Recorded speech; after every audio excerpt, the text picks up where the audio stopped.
be the spokesperson for India, that is Bharat.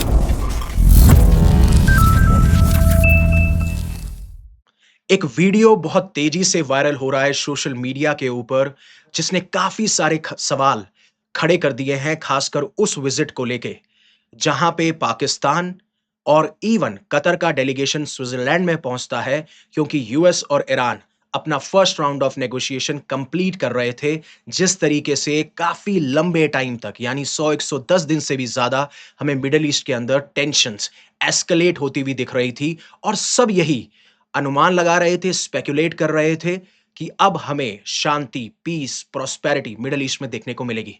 हालांकि उसके chances कम है, क्योंकि शायद इस बार के लिए आपको विराम देखने को मिल रहा होगा, लेकिन मिडिल ईस्ट हमेशा से हॉटस्पॉट रहा है। बट आज हम उसके बारे में बात नहीं कर रहे हैं। हम आज बात कर रहे हैं एक वीडियो के बारे में जो एक्स पे बहुत वायरल हो रहा है, जहां पे बहुत ही बड़ा और एक सेंसेशनल क्लेम किया गया ब्राजीलियन जर्नलिस्ट और जियोपॉलिटिकल एक्सपर्ट पेपे एस्कोबार के द्वारा, जहां पे वो एक पॉडकास्ट के दौरान लेबनीज और ऑस्ट्रेलियन कमेंटेटर, जो कि खासकर पॉलिटिकल टॉपिक्स पे और इंटरनेशनल विजिट्स और जियोपॉलिटिक्स पे बात करते हैं, जिनका नाम है मारियो नोफाल, उनके साथ में जब इन जर्नलिस्ट और जियोपॉलिटिकल एनालिस्ट का इंटरव्यू हो रहा था, तो जिस तरीके से इन्होंने क्लेम किए हैं, दावे किए हैं, इनके मुताबिक इनके कनेक्शंस हैं काफी सारे इंटेलिजेंस एजेंसीज में, और जो इन्हें इंफॉर्मेशन मिली है उसके मुताबिक इज़राइल जो है वो मोसाद को ऑर्डर दे चुका था कि हमें आसिम मुनीर और उनके डेलीगेशन में जो इंपॉर्टेंट लोग और ऑफिशियल हैं, उनको असैसिनेट करना है। और जब एक बार के लिए ये वीडियो आता है एक्स के ऊपर, हालांकि अलग-अलग तरीके के पॉइंट ऑफ व्यू हमें देखने को मिले। कुछ कह रहे हैं ये अपने आप को फेमस करवाना चाहते हैं, क्योंकि ऐसे जर्नलिस्ट ऐसा बार-बार करते हुए आए हैं, ना इनके पास में कोई क्रेडिबल एविडेंस है, ना कोई प्रूफ है। और फिर कुछ लोग मानते हैं कि हाँ, इज़राइल ऐसा प्लान कर सकता है, बिकॉज़ ईरान के बाद में हमेशा से इज़राइल का निशाना पाकिस्तान रहा है। तो बहुत इंपॉर्टेंट हो जाता है, और सिर्फ इंडियन मीडिया नहीं, वेस्टर्न मीडिया हर एक जगह, journalist makes explosive claim, says Netanyahu order Mossad to kill Asim Munir in Switzerland. Mossad planned attack on Asim Munir in Switzerland, analyst claim.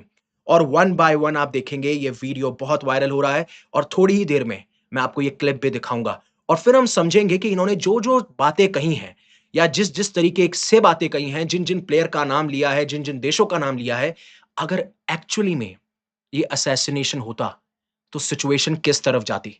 Important बात यह भी है कि क्या-क्या सिचुएशन अनफोल्ड हो सकती थी, और ऑलरेडी पूरा वर्ल्ड अनस्टेबल है। जब हम US Israel versus Iran war की बात करते हैं, बहुत सारे प्लेयर्स इन्वॉल्व हो चुके हैं, पाकिस्तान, गल्फ कंट्रीज, और एक तरीके से हर तरफ इंस्टेबिलिटी है।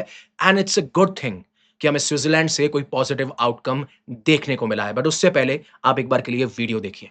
I'm not sure if I can mention it here, but the Israeli-Pakistani friction, the threat. You mean the threat against Asim Munir? Yes, that was confirmed. Yeah, and also the wiping out of Pakistan. Not sure unless I misheard earlier. Did someone say they want to wipe Pakistan off the map? No, it was the opposite, Mario.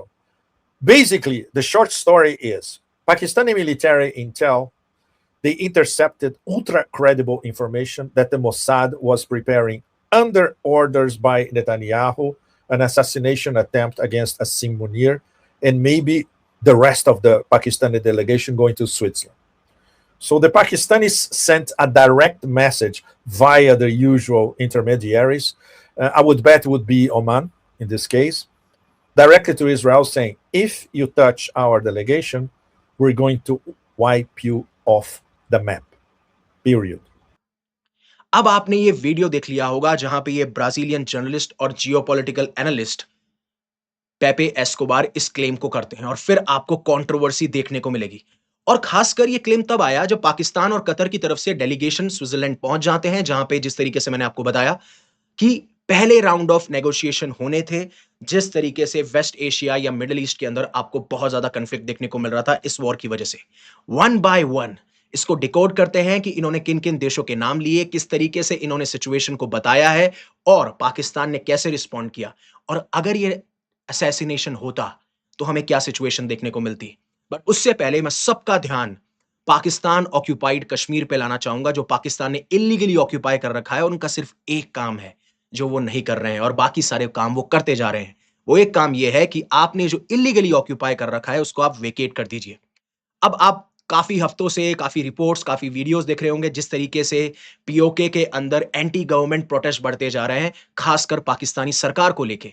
और इसके बारे में भी मैंने एक video बनाया था कि किस तरीके से ये सिचुएशन आज की नहीं है। पिछले 2 साल या 5 साल या 10 साल आप जाएँगे तो आपको पता लगेगा कि ऐसी सिचुएशन ये अनफ़ोल्ड हुई है। बट मेरी एक रिक्वेस्ट है, जो प्रोटेस्ट कर रहे हैं, वो एकदम पीसफुली प्रोटेस्ट कर रहे हैं, तो उन्हें प्रोटेस्ट करने दीजिए। लेकिन पाकिस्तान बिंग पाकिस्तान, आप ये देखिए कि अब इनके ऊपर ये एलिगेशन लग रहे हैं, ये इल्ज़ाम लग रहे हैं कि प्रोटेस्टर्स को कैसे दबाया जाए, उसके लिए ये इस हद तक पहुँच चुके हैं, जहाँ पे सिचुएशन इतनी ज़्यादा डेंजरस हो चुकी है, ना पानी मिल रहा है, ना फूड मिल रहा है, इवन मेडिसिन तक जो लोग चाहते हैं, वो भी नहीं दी जा रही, जिससे कि इन प्रोटेस्टर्स को सबमिशन किया जाए या इनको दबाया जाए और ये प्रोटेस्ट शांत हों। और यही लोकल्स और अपोजिशन लीडर्स मीडिया को भी बता रहे हैं कि जो व्हीकल्स आ भी रहे हैं इस रीजन के अंदर, जो वाहन आना चाहते हैं, जहां पे एसेंशियल कमोडिटीज हैं, चाहे वो खाना हो, सब्जियां हो, मेडिसिन हो, उनको भी पाकिस्तानी गवर्नमेंट अलाउ नहीं कर रही। हालांकि पाकिस्तान बिंग पाकिस्तान वो साफ-साफ मना कर देते हैं कि ऐसा कुछ भी नहीं है और फिर कुछ ऐसे पपेट्स हैं, जो इनका खुद का मीडिया है, जो बीबीसी है, एएफपी है, वो ये कहते हैं कि नहीं-नहीं ऐसी तो कोई पिक्चर ही नहीं है। तो जो वीडियोज़ बाहर निकल के आ रहे हैं, क्या वो गलत है? क्या जो लोग वहां पे प्रोटेस्ट कर रहे हैं काफी टाइम से, क्या वो गलत है? जिस तरीके से लोग मारे जा रहे हैं, क्या वो गलत है? तो उसको रिपोर्ट करने के लिए वेस्टर्न मीडिया बात नहीं करेगा और फिर इंडिया के ऊपर इल्जाम लगेंगे, ह्यूमन राइट्स को वायलेट करते हैं, ये अपने आप को विश्व गुरु कहते हैं, ये values, honesty, integrity, peace, prosperity की बात करते हैं, लेकिन जाके देखिए क्या हो रहा है। लेकिन बात यहां पे ये है, जब हमें टारगेट करना होता है आप आराम से करते हैं, लेकिन जब एक्चुअली में कहीं पे ह्यूमन राइट का वायलेशन हो रहा है तो शायद वेस्टर्न मीडिया पाकिस्तान को लेके चुप्पी साध लेता है, and sometimes that is disturbing. क्योंकि मैं आपको बार-बार कह चुका हूं, पाकिस्तान को आइसोलेट करना इतना आसान नहीं है, because of its geographical location और किस तरीके से वो हमेशा से एक दो-धारी तलवार की तरह काम करता हुआ है। आप पास्ट में इतिहास उठाइए, पैटर्न्स आर इंपॉर्टेंट, पैटर्न्स को जब आप स्टडी करेंगे तब आप रियलाइज़ करेंगे। लेकिन हाँ, एक टाइम ऐसा ज़रूर आएगा जब पाकिस्तान खुद का ही दुश्मन बन बैठेगा और जो उसकी ताकत है, वही उसकी सबसे बड़ी कमज़ोरी होगी, that is geography. That is my comment from my side. But उससे पहले, आगे बढ़ने से पहले, ये पूरी सिचुएशन अनफोल्ड कैसे हुई और ये सिचुएशन कहाँ तक जा सकती थी अगर एक्चुअली में असैसिनेशन होता, उससे पहले अनअकैडमी आपके लिए लेके आया है शिक्षा महोत्सव, जहाँ पे हम आपको ट्रिपल ट्रीट दे रहे हैं। यानी मान लीजिए आप 2027 के एस्पिरेंट हैं, तो आपको 9 मंथ्स के साथ में 9 मंथ्स का फ्री मिलेगा और फिर मिलेगा 9 मंथ्स का अश्योर। ऐसे ही 2028 एस्पिरेंट के लिए आप 12 महीने का कोर्स खरीदते हैं, आपको 12 महीने फ्री मिलेगा और 12 महीने का मिलेगा अश्योर। और ये प्राइसेस आपको मिल चुकी हैं। यानी आपने 1 साल का सब्सक्रिप्शन लिया, तो आपको 1 साल का सब्सक्रिप्शन और मिलेगा और उसके साथ में एक और साल का सब्सक्रिप्शन मिलेगा, दैट इज़ अश्योर। अब ये अश्योर क्या है? देखिए, अश्योर उन लोगों के लिए एप्लीकेबल है जो 2027, 2028, 2029 के एस्पिरेंट्स हैं। अब इसमें यह होगा कि जब आप अपना प्रीलिम्स देने जा रहे हैं, तो उससे पहले आपको अपना एडमिट कार्ड सबमिट करवाना होगा और अगर मान लीजिए आप प्रीलिम्स नहीं निकाल पाते हैं और आपके पास में अश्योर है, तो जो नेक्स्ट ईयर का अटेम्प्ट होगा या नेक्स्ट ईयर जो पूरी तैयारी होगी, वो हमारे ऊपर होगी। बट कुछ टर्म्स एंड कंडीशन है, आपको मिनिमम 500 घंटे हमारी ऐप पे बिताने होंगे, 30 टेस्ट आपको प्रीलिम्स के लिखने होंगे, मिनिमम 50% क्वेश्चन उसमें अटेम्प्ट होनी चाहिए, 30 टेस्ट आपको मेंस में लिखने होंगे ऑन अनअकैडमी प्लेटफॉर्म और आपका बेस प्लान एक्सटेंशन करेगा सब्सक्रिप्शन एंड डेट से। बहुत अच्छा ऑफर है जो लॉन्ग टर्म प्लानिंग कर रहे हैं और जिनके दिमाग में ये चीज चल रही है कि हाँ, मैं अभी कॉलेज में हूं, मैं 12th में हूं and I want to appear for this examination, please enroll in this, that will be a great thing for you all. अब जब ब्राजीलियन जर्नलिस्ट और जियोपॉलिटिकल एनालिस्ट पेपे एस्कोबार ये कहते हैं कि इजराइल यानी बेंजामिन नेतन्याहू ने ये ऑर्डर दिया अपनी एजेंसीज को, खासकर इजराइल की जो सीक्रेट इंटेलिजेंस है मोसाद को, कि आप आसिम मुनीर को असैसिनेट करेंगे और जो डेलीगेशन में लोग हैं उनको भी आप टारगेट करेंगे, और ये ऑर्डर नेतन्याहू की तरफ से आता है। लेकिन फिर ऐसा हुआ क्यों नहीं? पहली बात, क्या ये सच में ऐसा है? कोई एविडेंसेस नहीं है, ये सिर्फ इनके क्लेम है और सेंसेशनल क्लेम है। लेकिन ऐसा हुआ क्यों नहीं? अब इनका मानना यह है कि पाकिस्तानी इंटेलिजेंस एजेंसी को एक अल्ट्रा क्रेडिबल इंफॉर्मेशन मिलती है, जिसकी वजह से यह प्लान फेल हो जाता है और फिर पाकिस्तान एक मैसेज भेजता है इजराइल को, और वो मैसेज ये होता है कि अगर आपने ऐसा कोई भी स्टेप लिया तो हम इजराइल को मैप से ही डिस्ट्रॉय कर देंगे। अब उसकी कोशिश तो काफी टाइम से, काफी दशकों से काफी लोग कर रहे हैं। ये कितना सच होगा, कितना नहीं होगा, इस तरीके से ये स्टेटमेंट आते हैं और ये ब्राजीलियन जर्नलिस्ट खुद ने दोबारा से एक और सेंसेशनल क्लेम किया। और ये पाकिस्तान ने मैसेज भेजा तो भेजा कैसे? अब बताया जाता है कि इसमें ओमान ने बहुत बड़ा रोल प्ले किया है, जहां पे ये मैसेज भेजा गया कि अगर आप हमारी डेलीगेशन को टच करेंगे, we are going to wipe you on the off the map, that is period.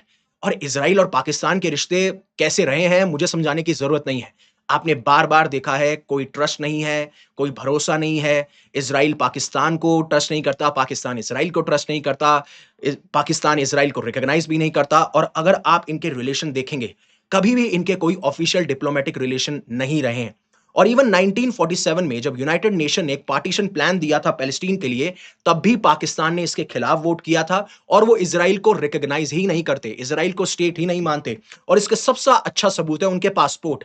अगर आप पाकिस्तान का पासपोर्ट देखेंगे, जिसके ऊपर पहले भी मैंने शॉट बनाया था, जब डोनाल्ड ट्रम्प ने ये कहा था कि मैं चाहता हूं कि जो मेजॉरिटी मुस्लिम कंट्री हैं, वो इज़राइल के साथ में अपने रिश्ते नॉर्मलाइज़ करें, खासकर अब्राहम अकॉर्ड को लेके, तो उस टाइम पे यही न्यूज़ निकल के आई थी कि अगर ऐसा होता है और सबको पता है कि नहीं होने वाला है, तो एक्सेप्ट इज़राइल जो 2 वर्ड हैं, वो पाकिस्तान के पासपोर्ट से निकल जाएंगे। क्योंकि पाकिस्तान के पासपोर्ट में ये लिखा आता है कि this passport is valid for all countries of the world accept Israel and same goes for Bangladesh also. This passport is valid for all countries of the world accept Israel. तो ये जो 2 देश हैं, ये इजराइल को रिकॉग्नाइज नहीं करते और पासपोर्ट पे आपको ये लाइन देखने को मिलती है। और उस टाइम पे भी पाकिस्तान ने ये साफ-साफ जो डोनाल्ड ट्रम्प का ऑफर था, उसको रिजेक्ट किया था और ये पाकिस्तान के पासपोर्ट के बारे में ये सारी न्यूज़ बहुत ज़्यादा वायरल होने लगी थी।